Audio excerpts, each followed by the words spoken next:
प्रणाम जय जगन्नाथ मो मातृभाषा चैनल को आपण मानक हार्दिक भाव स्वागत।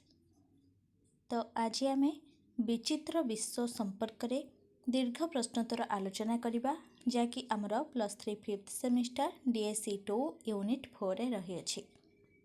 तो जो मैंने आपण मानक चैनल मो मातृभाषा को सब्सक्राइब करना बा प्रथम करी यही चैनल को आसुछंती तो गोटे सब्सक्राइब कर दियंतु एवं पाखरे थिबा बेल आइकन ने ऑल ऑप्शन ने सिलेक्ट कर दियंतु जहा फल रे मो वीडियो सर्वप्रथमे आपणक पाखरे पहुंची पारिबो। तो चलंतु आरंभ करिबा। तो सेमिस्टर रे हमर जेमती प्रश्न आसे विचित्र ए विश्व विज्ञान भित्तिक पुस्तक रे विश्व सृष्टि संपर्क रे वैज्ञानिक मानक तत्व और मत को उपस्थापन कर। तो आधुनिक ओडिया साहित्य रे प्रोफेसर डॉक्टर देवकांत मिश्र थिले सारस्वत साधक। विज्ञान विभागर छात्र और परवर्ती अवस्था विज्ञान विभाग रे अध्यापन दायित्व को सुचारू रूपे संपादना करथिले। तो विचित्र विश्व रो लेखक हेउछंती देवकांत मिश्र जे कि आधुनिक ओडिया साहित्य रे जने प्रोफेसर थिले एवं विज्ञान विभागर छात्र और परवर्ती अवस्था विज्ञान विभाग रे अध्यापन दायित्व को से सुचारू रूपे संपादन करथिले। तो विज्ञानर प्रचार और प्रसार दिगरे तांकर निरवच्छिन्न साधना स्वागत योग्य। साहित्यर विभिन्न विभाग रे अध्यापक देवकांत मिश्रंक विज्ञान भित्तिक रचना श्रेष्ठ स्थान अधिकार करिछि। विज्ञानर निगूढ़ तथ्य को लोकलोचन को आनिबा थिला तांक साधनार मूल लक्ष्य। विज्ञानर क्लिष्ट शब्दावली को से सरस सुंदर और प्रांजल भावे साहित्य रे रूप देइछंती जहा साधारण जनताठू विज्ञ व्यक्ति मानक आदर लाभ करिछि। तो साहित्यर विभिन्न विभाग रे अध्यापक देवकांत मिश्रंक विज्ञान भित्तिक रचना गुड़िक श्रेष्ठ स्थान अधिकार करिछि। तो विज्ञानर जो निगूढ़ तथ्य गुड़ी को लोकलोचन को आनिबा थिला तांक साधनार मूल लक्ष्य। तेणु विज्ञानर क्लिष्ट शब्दावली को से सरस सुंदर प्रांजल भावे साहित्य रे रूप देइछंती जहा साधारण जनताठू विज्ञ व्यक्ति मानक आदर लाभ करिछि। प्रोफेसर देवकांत मिश्र 2008 मसीह विचित्र ए विश्व पुस्तक रचना करथिले। सर्ट क्वेश्चन आसीपारे मन रखिब देवकांत मिश्र केबे विचित्र ए विश्व पुस्तक रचना करथिले 2008 मसीह। मुख्यतः विश्वर सृष्टि संबंधी अजଣା तत्व को सुंदर भावरे परिकल्पना करी उक्त पुस्तक रे स्थान देइछंती। मुख्यतः विश्व सृष्टि रहस्य संपर्क रे विभिन्न वैज्ञानिक मानक मत को आलोच्य पुस्तक रे आकर्षणीय भावे उपस्थापन करिछंती। महाविस्फोरण बा बिग बैंग र संगठन जोगु बहुविध विश्व सृष्टि संपर्क रे विभिन्न समय रे वैज्ञानिक माने मतामत देइछंती। तो अन्य विश्व तुलन रे आमर विश्व एक विचित्र व्यापार जहा उपरे भिन्न भिन्न मत वैज्ञानिक माने विश्लेषण करिथांती। तो विश्वर सृष्टि संबंधी जो अजଣା तत्व रही तो ताहाको सुंदर भावरे परिकल्पना करा जायछि एही विचित्र ए विश्व पुस्तक रे। तो विश्व सृष्टि रहस्य संपर्क रे विभिन्न वैज्ञानिक मानक मत को आलोच्य पुस्तक रे उपस्थापन करा जायछि। तो महाविस्फोरण बा बिग बैंग र संगठन जोगु बहुविध विश्व सृष्टि संपर्क रे विभिन्न समय रे वैज्ञानिक माने मतामत देइछंती एवं अन्य विश्व तुलन रे आमर विश्व एक विचित्र व्यापार जहा उपरे भिन्न भिन्न मत वैज्ञानिक माने विश्लेषण करिथांती। तो सर्वप्रथमे फीता तत्व को आलोचना करा जाई पारे। फीता तत्व अनुसार सर्वविध वस्तुकणिका और बल केवल फीता आकृति अतीव क्षुद्र वस्तुर कंपन जोगु सृष्टि होइछि। विश्व सृष्टि संपर्क रे फीता तत्व कही थाए जे आम विश्व को गोटिए अनन्य वस्तुपिंड भावरे विचार करा जिबार कोनोसी यथार्थता नहीं କାରଣ ମହାବିସ୍ଫୋରଣ ବା ବିଗ୍ ବ୍ୟାଙ୍ଗର ସଂଗଠନ ଯୋଗୁଁ ବହୁବିଧ ବିଶ୍ୱର ସୃଷ୍ଟି ସମ୍ଭବ ହୋଇପାରେ ଏବଂ ଆମ ବିଶ୍ୱ ଏହି ବହୁବିଧ ବିଶ୍ୱ ଭଳି ଅନ୍ୟତମ ବିଶ୍ୱ ଭାବରେ ବ୍ରହ୍ମାଣ୍ଡ ବକ୍ଷରେ ବିରାଜିତ ହୋଇଅଛି। ତ ମହାବିସ୍ଫୋରଣ ବା ବିଗ୍ ବ୍ୟାଙ୍ଗର ସଂଗଠନ ଫଳରେ ଯେଉଁ ବହୁବିଧ ବିଶ୍ୱଗୁଡ଼ିକ ସୃଷ୍ଟି ହୋଇଛି ସେ ସମ୍ପର୍କରେ ବୈଜ୍ଞାନିକମାନେ ମତାମତ ଦେଇଛନ୍ତି, ଯାହାକି ବିଚିତ୍ର ବିଶ୍ୱ ପୁସ୍ତକରେ ଉପସ୍ଥାପନ କରାଯାଇଛି। ତ ସର୍ବପ୍ରଥମେ ରହିଛି ଫିତା ତତ୍ତ୍ୱ।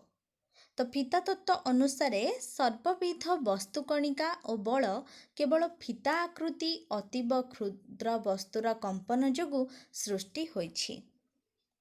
ବିଶ୍ୱ ସୃଷ୍ଟି ସମ୍ପର୍କରେ ଫିତା ତତ୍ତ୍ୱ କହିଥାଏ ଯେ ଆମ ବିଶ୍ୱକୁ ଗୋଟିଏ ଅନନ୍ୟ ବସ୍ତୁପିଣ୍ଡ ଭାବରେ ବିଚାର କରାଯିବାର କୌଣସି ଯଥାର୍ଥତା ନାହିଁ, କାରଣ ମହାବିସ୍ଫୋରଣ ବା ବିଗ୍ ବ୍ୟାଙ୍ଗର ସଂଗଠନ ଯୋଗୁଁ ବହୁବିଧ ବିଶ୍ୱର ସୃଷ୍ଟି ସମ୍ଭବ ହୋଇପାରେ ଏବଂ ଆମ ବିଶ୍ୱ ଏହି ବହୁବିଧ ବିଶ୍ୱ ଭଳି ଅନ୍ୟତମ ବିଶ୍ୱ ଭାବରେ ବ୍ରହ୍ମାଣ୍ଡ ବକ୍ଷରେ ବିରାଜିତ ହୋଇଅଛି।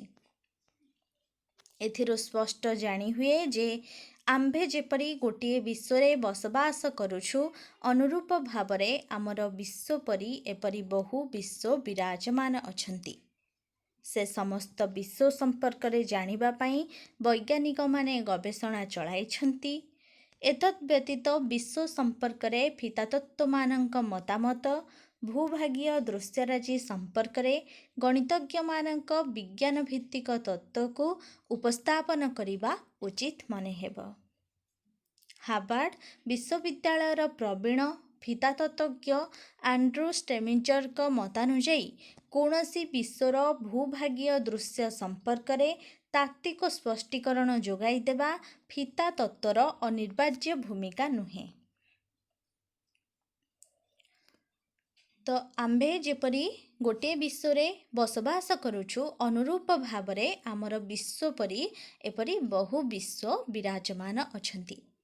ତ ସମସ୍ତ ବିଶ୍ୱ ସମ୍ପର୍କରେ ଜାଣିବା ପାଇଁ ବୈଜ୍ଞାନିକମାନେ ଗବେଷଣା ଚଳାଇଛନ୍ତି।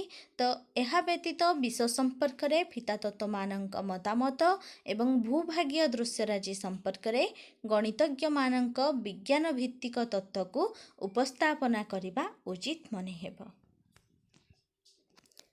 ତାତ୍ତ୍ୱିକ ପଦାର୍ଥ ବିଜ୍ଞାନୀମାନେ ଜ୍ୟାମିତିକ ଦୃଷ୍ଟିକୋଣରୁ ଯେଉଁ ଗଠନମୂଳକ ପଦ୍ଧତିଗୁଡ଼ିକୁ ବ୍ୟବହାର କରନ୍ତି, ତନ୍ମଧ୍ୟରୁ ଅନ୍ୟତମ ପଦ୍ଧତି ହେଉଛି କାଲାବି-ୟାଉ ବହୁବିଧତା ପଦ୍ଧତି। ତ ଏହି ମତରେ ପ୍ରତ୍ୟେକ ପ୍ରକାର କୁଞ୍ଚନ ପଦ୍ଧତି ଗୋଟିଏ ସ୍ୱତନ୍ତ୍ର ବା ଭିନ୍ନ ବିଶ୍ୱ ସୃଷ୍ଟି କରିଥିବା ଯୋଗୁଁ ବହୁବିଧତାର ପ୍ରତ୍ୟେକ ରୂପକୁ ଆମେ ମାଳ ମାଳ ବିଶ୍ୱର ଗୋଟିଏ ପ୍ରତିନିଧି ଭାବରେ ବିଚାର କରିପାରିବା। ତ ତାତ୍ତ୍ୱିକ ପଦାର୍ଥ ବିଜ୍ଞାନୀମାନେ ଜ୍ୟାମିତିକ ଦୃଷ୍ଟିକୋଣରୁ ଯେଉଁ ଗଠନମୂଳକ ପଦ୍ଧତିଗୁଡ଼ିକୁ ବ୍ୟବହାର କରନ୍ତି, ତାର ଅନ୍ୟତମ ପଦ୍ଧତି ଗୋଟେ ହେଉଛି କ'ଣ ନା କାଲାବି-ୟାଉ ବହୁବିଧତା ପଦ୍ଧତି। ତ ଏହି ମତରେ ପ୍ରତ୍ୟେକ ପ୍ରକାର କୁଞ୍ଚନ ପଦ୍ଧତି ଗୋଟିଏ ସ୍ୱତନ୍ତ୍ର ବା ଭିନ୍ନ ବିଶ୍ୱ ସୃଷ୍ଟି କରିଥିବା ଯୋଗୁଁ ବହୁବିଧତାର ପ୍ରତ୍ୟେକ ରୂପକୁ ଆମେ ମାଳ ମାଳ ବିଶ୍ୱର ଗୋଟିଏ ପ୍ରତିନିଧି ଭାବରେ ବିଚାର କରିପାରିବା। ଫିଲିପ କାଣ୍ଡେଲାଜ, ଜେନିଆ ଡି ଲାଓସା, ୟାଙ୍ଗ ହୁଇ ଓ ବଲାଜ ଚେନ୍ଦ୍ରୋଇ ପ୍ରଭୃତି 4 ଜଣ ଫିତାତତ୍ତ୍ୱର ଗଣିତଜ୍ଞମାନେ ବିଶ୍ୱ ସୃଷ୍ଟି ସମ୍ପର୍କରେ ଭିନ୍ନ ମତ ପୋଷଣ କରିଛନ୍ତି। ବିଶ୍ୱ ସମ୍ପର୍କୀୟ ତଥ୍ୟକୁ ଜାଣିବା ପାଇଁ ଏମାନେ ୟୁଲର ସଂଖ୍ୟାକୁ ପ୍ରମୁଖ ଭାବେ ଗ୍ରହଣ କରିଥିଲେ। ତ ଗବେଷକମାନଙ୍କ ଅଭିଲେଖଟିକୁ ଅଙ୍କନ କରି ଦେଖିଲେ ଏହା ଗୋଟିଏ ଶଙ୍କୁ ବା କୋନ୍ ରୂପ ଧାରଣ କରିଛି। ଆଶ୍ଚର୍ଯ୍ୟଜନକ ଭାବେ ଏହି ଗଣିତଜ୍ଞମାନେ ଲକ୍ଷ୍ୟ କଲେ ଯେ ଅଗ୍ରଭାଗୀୟ ଅଞ୍ଚଳରେ ସ୍ଥାନିତ ଅଳ୍ପ ସଂଖ୍ୟକ ବିଶ୍ୱଠାରେ ସମ୍ଭବ ହୋଇଛି। ସେମାନେ ଏହି କୋନ୍ର ଅଗ୍ରଭାଗକୁ ଫିତାତତ୍ତ୍ୱ ତାତ୍ତ୍ୱିକ ଭୂଭାଗୀୟ ଦୃଶ୍ୟର ଏକ ବିଶେଷ କୋଣ ନାମରେ ଅଭିହିତ କରିଛନ୍ତି। ତ ବିଶ୍ୱ ସମ୍ପର୍କୀୟ ତଥ୍ୟକୁ ଜାଣିବା ପାଇଁ ବୈଜ୍ଞାନିକମାନେ ୟୁଲର ସଂଖ୍ୟାକୁ ପ୍ରମୁଖ ଭାବେ ଗ୍ରହଣ କରିଥିଲେ। ତ ଗବେଷକମାନଙ୍କ ଅଭିଲେଖଟିକୁ ଅଙ୍କନ କରି ଦେଖିଲେ ଏହା ଗୋଟିଏ ଶଙ୍କୁ ବା କୋନ୍ ରୂପ ଧାରଣ କରିଛି। ତ ଆଶ୍ଚର୍ଯ୍ୟଜନକ ଭାବେ ଏହି ଗଣିତଜ୍ଞମାନେ ଲକ୍ଷ୍ୟ କଲେ ଯେ ଅଗ୍ରଭାଗୀୟ ଅଞ୍ଚଳରେ ସ୍ଥାନିତ ଅଳ୍ପ ସଂଖ୍ୟକ ବିଶ୍ୱଠାରେ ସମ୍ଭବ ହୋଇଛି। ତ ସେମାନେ ଏହି କୋନ୍ର ଅଗ୍ରଭାଗକୁ ଫିତାତତ୍ତ୍ୱତାତ୍ତ୍ୱିକ ଭୂଭାଗୀୟ ଦୃଶ୍ୟର ଏକ ବିଶେଷ କୋଣ ନାମରେ ଅଭିହିତ କରିଛନ୍ତି। କୋନ୍ର ଅଗ୍ରଭାଗରେ ଅବସ୍ଥାପିତ ଅପେକ୍ଷାକୃତ ଅଳ୍ପ ସଂଖ୍ୟକ ବିଶ୍ୱକୁ ନିବିଡ଼ ଭାବରେ ଲକ୍ଷ୍ୟ କରିବା ଦ୍ୱାରା ଏହି ପ୍ରବୀଣ ଗଣିତଜ୍ଞମାନେ ଜାଣିପାରିଲେ ଯେ ଏଗୁଡ଼ିକ ଜ୍ୟାମିତିକ ଦୃଷ୍ଟିରୁ ଇତର ବିଶ୍ୱମାନଙ୍କରେ ରୂପାନ୍ତରିତ କରାଯିବା ସମ୍ଭବପର ହୋଇଛି। ଏମାନଙ୍କ ଶେଷ ନିଷ୍ପତ୍ତି ଥିଲା ଗୋଟିଏ ବିଶ୍ୱକୁ ଯାଇ ଗୋଟିଏ ବିଶ୍ୱକୁ ପରିବର୍ତ୍ତନ କରିବା ସମ୍ଭବ। ତ କୋନ୍ର ଅଗ୍ରଭାଗରେ ଅବସ୍ଥାପିତ ଥିବା ଅପେକ୍ଷାକୃତ ଅଳ୍ପ ସଂଖ୍ୟକ ବିଶ୍ୱକୁ ନିବିଡ଼ ଭାବରେ ଲକ୍ଷ୍ୟ କରିବା ଦ୍ୱାରା ପ୍ରବୀଣ ଗଣିତଜ୍ଞମାନେ ଜାଣିପାରିଲେ ଯେ ଏଗୁଡ଼ିକ ଜ୍ୟାମିତିକ ଦୃଷ୍ଟିରୁ ଇତର ବିଶ୍ୱମାନଙ୍କରେ ରୂପାନ୍ତରିତ କରାଯିବା ସମ୍ଭବପର ହୋଇଛି। ତ ଏମାନଙ୍କର ଶେଷ ନିଷ୍ପତ୍ତି ଥିଲା କ'ଣ ନା ଗୋଟିଏ ବିଶ୍ୱକୁ ଯାଇ ଗୋଟିଏ ବିଶ୍ୱକୁ ପରିବର୍ତ୍ତନ କରିବା ସମ୍ଭବ। ବ୍ରହ୍ମାଣ୍ଡ ବା ବିଶ୍ୱ ଉତ୍ପତ୍ତି ଆଦି ପର୍ବରେ ଆମ ବିଶ୍ୱ ବିକିରଣ ଓ ସମପରିମାଣର ବସ୍ତୁ ଓ ପ୍ରତିବସ୍ତୁ ଧାରିତ ଗୋଟିଏ ହଣ୍ଡା ଭଳି କ୍ରିୟାଶୀଳ ଥିଲା। ପରବର୍ତ୍ତୀ ପର୍ଯ୍ୟାୟରେ ବିଶ୍ୱ ଥଣ୍ଡା ହେଉଥିବା ଅବସରରେ ବସ୍ତୁ ସହିତ ସଂଘାତ ଘଟିବା ଦ୍ୱାରା ବିଶ୍ୱ ବକ୍ଷରୁ ପ୍ରତିବସ୍ତୁ ବିନାଶ ଘଟିଲା। ଏହି ପ୍ରତିବସ୍ତୁଗୁଡ଼ିକ ବିନାଶ ସମ୍ବନ୍ଧୀୟ ବୈଜ୍ଞାନିକ ମତାମତକୁ ନେଇ ଗବେଷଣା କରାଯାଇଛି। ପ୍ରତିବସ୍ତୁ ବିଲୋପ ସମ୍ବନ୍ଧରେ ପଦାର୍ଥ ବିଜ୍ଞାନୀମାନେ ଯେଉଁ ମତାମତ ଦେଇଛନ୍ତି ତାହା ସିପି ଉଲ୍ଲଙ୍ଘନ ପ୍ରକ୍ରିୟା ଦ୍ୱାରା ସମ୍ଭବପର ହୋଇଛି। ବିଶ୍ୱର ଗଠନ ଦିଗରେ ଷ୍ଟାଣ୍ଡାର୍ଡ ମଡେଲର ଭୂମିକା ଓ ସିଡିଏଫ୍ ଓ ଡିଜିଗୋ ଅଭିକ୍ରିୟା ସମ୍ବନ୍ଧିତ ବିଜ୍ଞାନ ଭିତ୍ତିକ ତତ୍ତ୍ୱକୁ ନେଇ ଗବେଷକମାନେ ଗବେଷଣା ଏପର୍ଯ୍ୟନ୍ତ ଚଳାଇଛନ୍ତି। ତ ବିଶ୍ୱର କ୍ରିୟାଶୀଳତା ସମ୍ପର୍କରେ ବିଭିନ୍ନ ସମୟରେ ପଦାର୍ଥ ବିଜ୍ଞାନୀମାନେ ଗବେଷଣା କରି ନୂଆ ନୂଆ ତଥ୍ୟ ଓ ତତ୍ତ୍ୱର ଆବିଷ୍କାର କରିଛନ୍ତି। ଲେଖକ ଦେବକାନ୍ତ ମିଶ୍ର ଏ ସମ୍ପର୍କରେ ଆଇନଷ୍ଟାଇନଙ୍କ ଆପେକ୍ଷିକ ତତ୍ତ୍ୱ ଏବଂ ପ୍ଲାଙ୍କ୍ଙ୍କ କ୍ୱାଣ୍ଟମ୍ ତତ୍ତ୍ୱ ସମ୍ପର୍କରେ ବିଶ୍ଳେଷଣ କରିଛନ୍ତି, କିନ୍ତୁ ପରବର୍ତ୍ତୀ ପର୍ଯ୍ୟାୟରେ ନୂତନ ତତ୍ତ୍ୱର ଆବିଷ୍କାର ସମ୍ଭବ ହୋଇଛି। ଏହି ନୂତନ ତତ୍ତ୍ୱ ସମ୍ପର୍କରେ ଆଲୋଚ୍ୟ ପରିଚ୍ଛେଦରେ ବିଶ୍ଳେଷଣ କରାଯାଇଛି। ତ ବିଶ୍ୱର କ୍ରିୟାଶୀଳତା ସମ୍ପର୍କରେ ବିଭିନ୍ନ ସମୟରେ ପଦାର୍ଥ ବିଜ୍ଞାନୀମାନେ ଗବେଷଣା କରି ନୂଆ ନୂଆ ତଥ୍ୟ ଓ ତତ୍ତ୍ୱର ଆବିଷ୍କାର କରିଛନ୍ତି। ତ ଦେବକାନ୍ତ ମିଶ୍ର ଏ ସମ୍ପର୍କରେ ଆଇନଷ୍ଟାଇନଙ୍କ ଆପେକ୍ଷିକ ତତ୍ତ୍ୱ ଏବଂ ପ୍ଲାଙ୍କ୍ଙ୍କ କ୍ୱାଣ୍ଟମ୍ ତତ୍ତ୍ୱ ସମ୍ପର୍କରେ ବିଶ୍ଳେଷଣ କରିଛନ୍ତି। ପ୍ରତ୍ୟେକ ତତ୍ତ୍ୱର ମୂଳ ଲକ୍ଷ୍ୟ ହେଉଛି ଆମେ ଯେଉଁ ବିଶ୍ୱରେ ଅବସ୍ଥାନ କରୁଛେ ତାର କ୍ରିୟାଶୀଳତା ସମ୍ପର୍କରେ ବିଜ୍ଞାନ ଭିତ୍ତିକ ସତ୍ୟତାକୁ ଜାଣିବା। ଫିତା ତତ୍ତ୍ୱ ଅନୁଯାୟୀ ପଦାର୍ଥ ବିଜ୍ଞାନୀମାନେ ମତ ପ୍ରକାଶ କରିଛନ୍ତି ଯେ କ୍ଷୁଦ୍ରାତି କ୍ଷୁଦ୍ର ଫିତା ଓ ପରଦାଗୁଡ଼ିକ 9 ବା 10 ପରିସର ବିଶିଷ୍ଟ ସ୍ଥାନକାଳ ରୂପୀ ସଂସ୍କୃତିରେ ଅବସ୍ଥାନ କରି ଆମ ବିଶ୍ୱକୁ ଗଠନ କରିଛନ୍ତି। ଏହି ଫିତା ତତ୍ତ୍ୱର ବିଶେଷତ୍ୱ ହେଉଛି ଯେ ମହାକର୍ଷଣ ବଳର ବାହକ ଦାୟିତ୍ୱ ବହନ କରିଥିବା ଗ୍ରାଭିଟନ୍ ନାମକ କଣିକାଗୁଡ଼ିକ ପ୍ରକୃତି ସମ୍ପର୍କରେ ବିଶ୍ୱ ସୃଷ୍ଟି ସମ୍ପର୍କରେ ସୂଚନା ମିଳିପାରିବ। ତ ଫିତା ତତ୍ତ୍ୱ ଅନୁଯାୟୀ ପଦାର୍ଥ ବିଜ୍ଞାନୀମାନେ ମତ ପ୍ରକାଶ କଲେ କ'ଣ ନା କ୍ଷୁଦ୍ରାତି କ୍ଷୁଦ୍ର ଫିତା ଓ ପରଦାଗୁଡ଼ିକ 9 ବା 10 ପରିସର ବିଶିଷ୍ଟ ସ୍ଥାନକାଳ ରୂପୀ ସଂସ୍କୃତିରେ ଅବସ୍ଥାନ କରି ଆମ ବିଶ୍ୱକୁ ଗଠନ କରିଛନ୍ତି।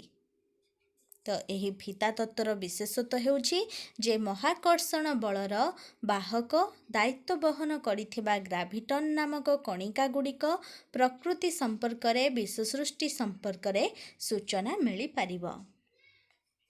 ଉପସଂହାରରେ କୁହାଯାଇପାରେ ବିଶ୍ୱସୃଷ୍ଟି ସମ୍ପର୍କରେ ପ୍ରଫେସର ଦେବକାନ୍ତ ମିଶ୍ର ବିଶ୍ୱର ଶ୍ରେଷ୍ଠ ପଦାର୍ଥ ବିଜ୍ଞାନୀମାନଙ୍କର ମତାମତକୁ ଆଲୋଚ୍ୟ ବିଚିତ୍ର ଏ ବିଶ୍ୱରେ ସୁନ୍ଦର ଭାବେ ଅବତାରଣା କରିଛନ୍ତି, ଯାହାକି ଜନସାଧାରଣମାନେ ବିଶ୍ୱସୃଷ୍ଟି ସମ୍ପର୍କରେ ଅନେକ ଅଜଣା ତତ୍ତ୍ୱ ସମ୍ପର୍କରେ ଜାଣିବାକୁ ସୁଯୋଗ ପାଇଛନ୍ତି।